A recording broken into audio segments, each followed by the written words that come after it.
Hi, my name is Katie Ziskind. I'm a licensed marriage and family therapist in Niantic, Connecticut. I also am a registered yoga teacher. I use yoga therapy with my clients, and I have a very holistic practice.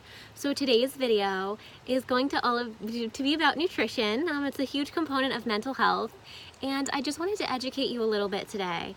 So we have both good and bad bacteria in our bodies. When we have a lot of bad bacteria, we end up getting sick, and then you end up taking an antibiotic.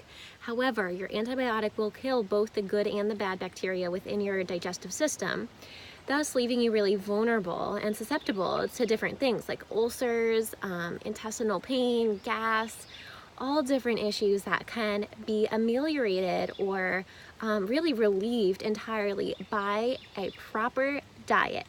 When we talk about diet here, we're not looking at some fad diet that has no fat or no carbs. When I talk about diet, I'm looking at lifestyle. I'm looking at the same meal that you eat today for lunch, you can eat when you're 95 for lunch. It's not something that you're going to be doing for 2 months and starving yourself on powders or shakes. Shakes and powders can be beneficial if you need supplement, or if you're like a really great strength trainer, a pro athlete, and need that extra protein. But the typical person does not need powders, does not need shakes, doesn't need any extra chemicals besides real food. And most often, if you've been used to eating a highly processed diet, you can benefit from fresh, raw, organic, and even local foods.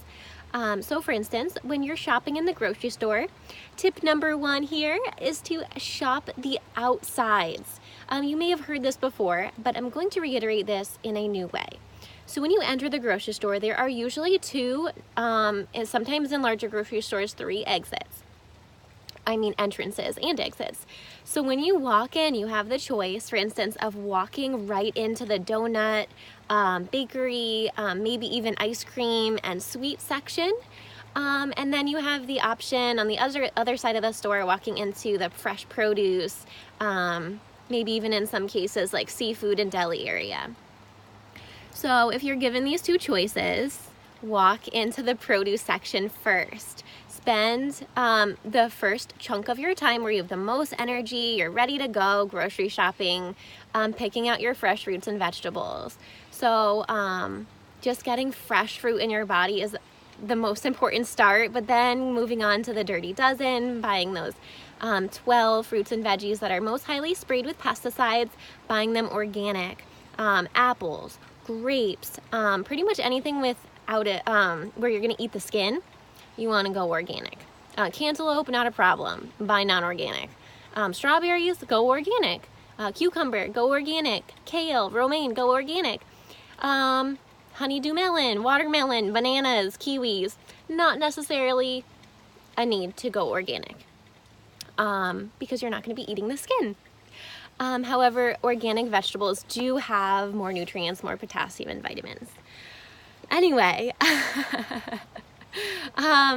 so nutrition is a huge component. So when you're looking at resetting your gut lining, you want fermented foods, probiotics found in yogurt or kefir, other fermented items. We're not looking for like items like bacon. Sometimes people get confused, like they think like smoked is similar to fermented. So you want to look for fermented, raw. They might even say probiotics, live probiotics, kombucha. Even now there's kefir coconut water. Anything that's gonna kind of reset you. And just a little disclaimer, kombucha does have very, very small trace amounts of alcohol due to the fermenting process. So if you are in recovery and working through alcoholism, I would just say stick with yogurt. You can also find almond yogurt and soy yogurt. Another really important thing is that a lot of people look over nutrition and just say, oh man, like I really need to take medication for this high cholesterol. Or I've been told I have high blood pressure, like I definitely need medication for the rest of my life. So these are myths. You can come off your meds, but you do need to really work through self-discipline and a committed relationship with food in order to do so. So it's a choice. But I have helped people overcome that, and it's been so exciting and so beautiful to see their transformation. I helped a couple, a woman who had gout, and she said right off, she was holistic, she's into yoga. She was like, yeah, I don't want medication, but I need your help. I don't know the first place to start. So we did a lot of in-home nutrition and food prep sessions.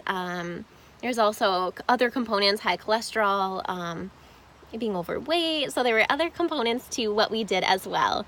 So I would love to help you take on this overwhelming battle of nutrition, but also to help you transform your body image and how you think about food in a positive and self-loving way.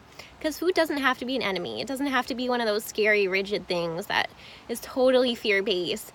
You can let go of the shame around food and just love each bite and really get into this like really great, positive, enjoyable relationship with nutrition. And I'd love to help you. Find more of these fun videos online at wisdomwithinct.com.